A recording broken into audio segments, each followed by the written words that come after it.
নিরামিষ কচু কুমড়ো বেগুনের একটা তরকারি করব।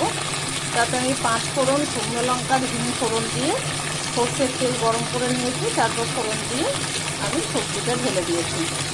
সবজিটা একটু কষিয়ে নেব।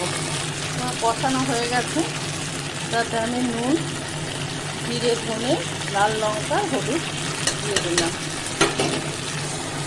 মশলা কষানো হয়ে গেছে, গরম জল অ্যাড করে দেব। গরম জল অ্যাড করে দিলাম। দেব সামান্য চিনি আর 2টো এলাচকে ফাটিয়ে আমি দিয়ে দিলাম। তেজপাতাগুলো তুলে ফেলে দিলাম। ফেলে দিয়ে একটু ঘেঁটে দেবো। যে কোনো নিরামিষ তরকারি একটু ঘেঁটে দিতে হয়। রান্না হয়ে গেছে, গ্যাস বন্ধ করে দেব। আমি ভাতের সাথে দিয়ে দিলাম।